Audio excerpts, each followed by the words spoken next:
दोस्तों आदाब नमस्कार सत श्री अकाल। आपका बहुत स्वागत है आपके अपने शो दानिश की ज़ुबानी में। आज की कहानी है, स्टेट है आंध्र प्रदेश और ज़िला है नीलौर। जगह का नाम है पदरूपल्ली अशोकनगर।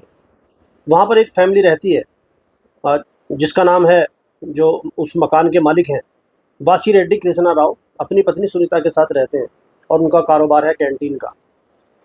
दो उनके बेटे हैं जो अलग अलग शहरों में अपने माता पिता से अलग रहते हैं। तो सुबह को एक जो दूध की डिलीवरी देते हैं, तो वहाँ पर एक महिला थी जो उनके यहाँ पर दूध पहुँचाया करती थी।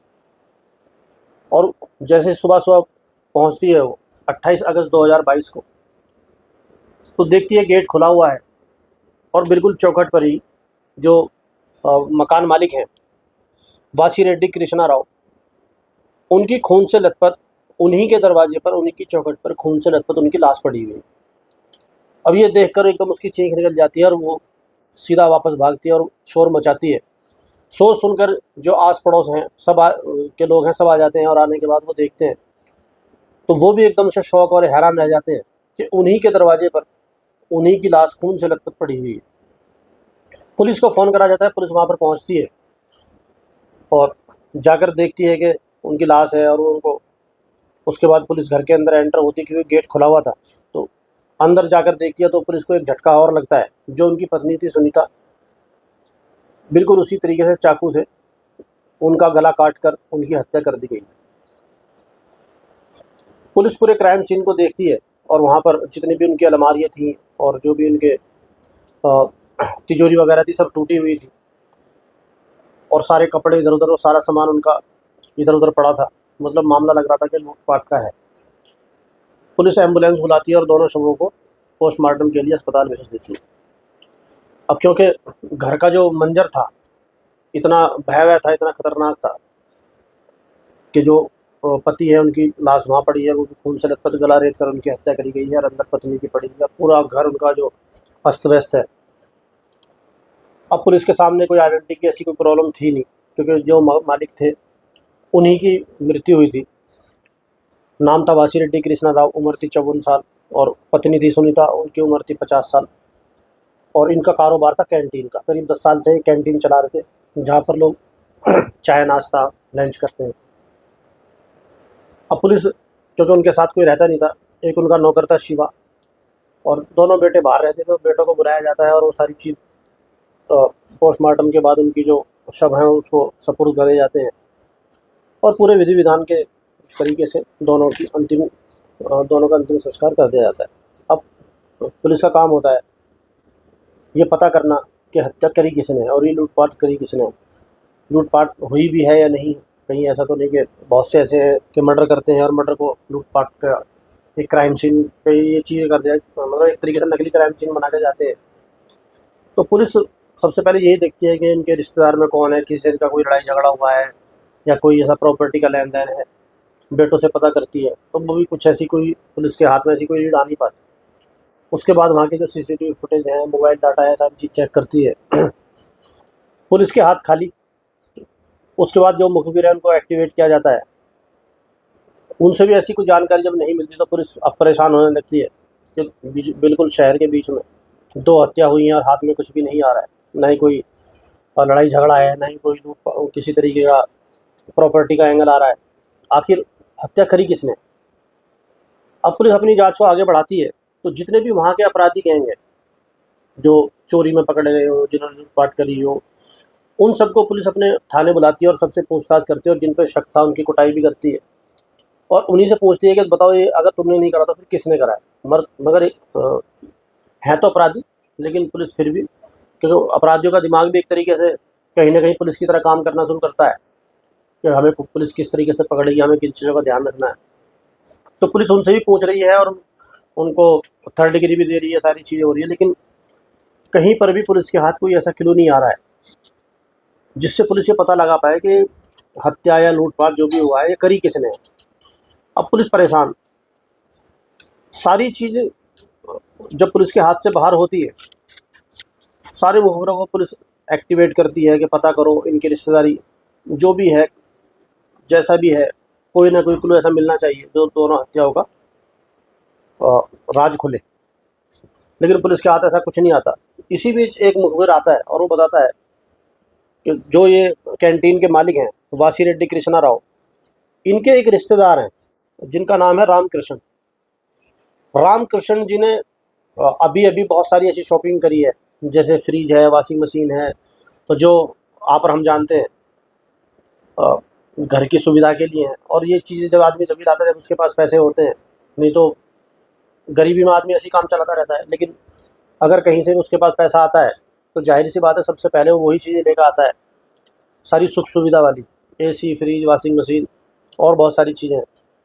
तो मुखबिर आके बताता है कि एक जो इनके रिश्तेदार हैं रामकृष्ण, उन्होंने बहुत सारी शॉपिंग करी है।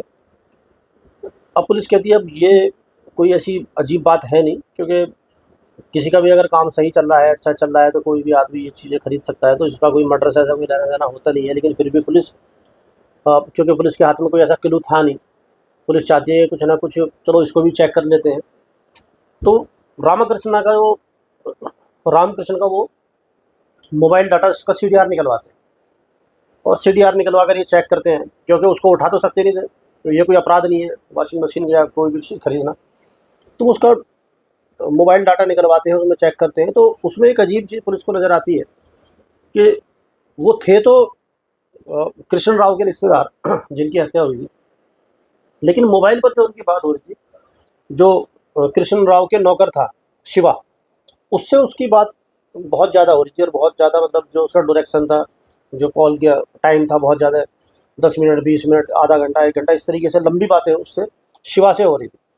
अब यहाँ पर पुलिस को थोड़ा अजीब लगता है, क्योंकि चलो वो रिश्तेदार हैं कृष्ण राव के, जो रामकृष्ण है, तो वो बात करनी चाहिए अपने रिश्तेदार से, और वो चाहे कितनी भी करें, उसमें कोई ऐसी बात नहीं। लेकिन जो उनके यहाँ नौकरी कर रहा है उससे बात करने का क्या मतलब है? अब ये चीज़ पुलिस को बड़ी अजीब लगती है। अब पुलिस के शक की सुई सीधे शिवा की तरफ। अब पुलिस मुखबिरों को एक्टिवेट करती है कि तुम शिवा का पता लगाओ। अब वो शिवा का भी CDR निकाला जाता है कि वो किससे बात कर रहा है, क्या है। तो शिवा के भी जो CDR में वही चीज़ आती है जो रामकृष्ण, क्योंकि दोनों आपस में बात कर रहे थे। लेकिन यहाँ पर पुलिस को एक चीज़ और पता लगती है कि शिवा ने भी शॉपिंग करी है। शिवा ने भी अपने घर के लिए नई नई चीज़ें खरीदी हैं, नए कपड़े हैं, ज्वेलरी है, घड़ी, मोबाइल, AC, फ्रिज, सारी चीज़ें खरीदी हैं। तो ये दोनों चीज़ दो मैच कर रही हैं, क्योंकि दोनों ने शॉपिंग करी है और दोनों की आपस में बातचीत हो रही है। और एक रिश्तेदार है और दूसरा उनका नौकर। अब पुलिस के हाथ में ये दोनों चीज़ें आ जाती हैं। अब ये चीज़ दोनों पक्की थी। पुलिस दोनों को उठाती है और उसके बाद उनसे पूछती है कि अब तुम बताओ, तुम्हारी आपस में क्या बात है और तुम्हारे पास इतने सारे पैसे कहाँ से आए? क्योंकि पुलिस को एक चीज़ और पता लगी, जिस बिना पर पुलिस ने इन दोनों को उठाया, कि जो 27 और 28 अगस्त 2022 की थी, उस टाइम का जो दोनों का जो कॉल मोबाइल का लोकेशन था, वो उनके घर का ही था, मतलब उनके घर के आसपास का था। जो टावर है वो दिखा रहा था, वो दोनों वहीं पे थे। तो ये जो मोबाइल का लोकेशन उनके घर के आसपास का था, ये वजह काफ़ी थी पुलिस को उनसे पूछताछ करने के लिए। अब पुलिस के पास 3 वजह थी। पहला, कि जो उनके दो मोबाइल की जो लोकेशन है बिल्कुल वहीं की थी जहाँ पर क्राइम सीन था। दूसरा था कि दोनों की आपस में बात हो रही है काफ़ी देर।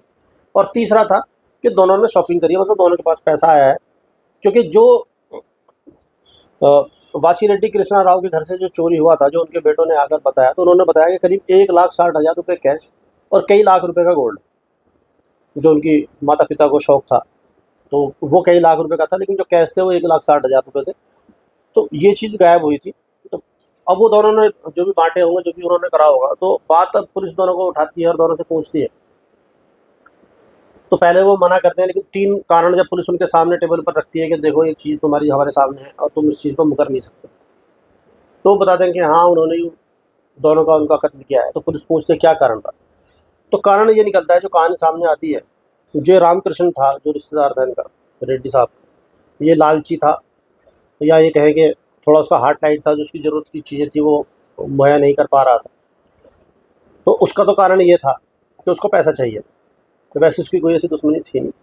अब बात रही शिवा की, जो उनके यहाँ नौकरी कर रहा था और करीब 10 साल से उनकी कैंटीन चल रही थी।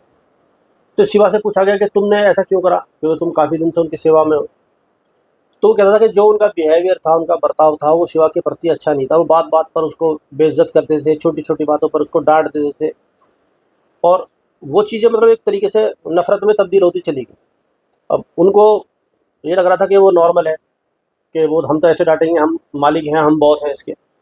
लेकिन एक ज़रूरत से ज़्यादा जलील करना और ज़रूरत से ज़्यादा डाँटना, और छोटी से छोटी कोई बहुत सारी ऐसी बात होती है, आप उनको इग्नोर कर सकते हो। आप मालिक हो, आप इधर उनको इग्नोर कर सकते हो, लेकिन वो किसी भी चीज़ को इग्नोर ना करके, और अगर उनको लगा भी है कि इसने मतलब सामने से साफ नहीं दिख रहा है कि गलती शिवा की होगी किसी भी चीज़ में, जैसे कोई चीज़ गिर गई, टूट गई या बिखर गई। अब क्योंकि कैंटीन का काम है, खाना बन रहा है, नाश्ता बन रहा है, तो ज़ाहिर-सी बात है बहुत सारी वहाँ पर चीज़ें हैं ऐसी। तो बजाय उसको किसी भी चीज़ पर माफ़ करने के, हर चीज़ पर उसको डाँटना। अब रामकृष्ण, अब जैसे उनका रिश्तेदार था, तो वो जाता रहता था उनके पास, तो वो देखता था कि नौकर के साथ उनका बर्ताव ठीक नहीं है, क्योंकि वो भी बैठता था वहाँ, चाय नाश्ता करता था, उनसे मिलने जाता था। तो उसने ये महसूस करा कि शिवा को ये बात-बात पर डाँटते रहते, और कहीं न कहीं अगर मैं चाहूँ तो शिवा को अपने प्लान में शामिल कर सकता हूँ। अब क्योंकि जो भी लूट-पाट करेगा या कोई भी क्राइम करेगा, तो वो सबसे ज़्यादा आसान टारगेट ही चुनता है। वो देखता है कि अब ज़ाहिर-सी बात है, अगर 2-4 लड़के उनके घर पे रह रहे हैं, उनका बड़ा परिवार है, तो वो पहले से पहले ही उस प्लान को बनाने से पहले ही ड्रॉप कर देगा।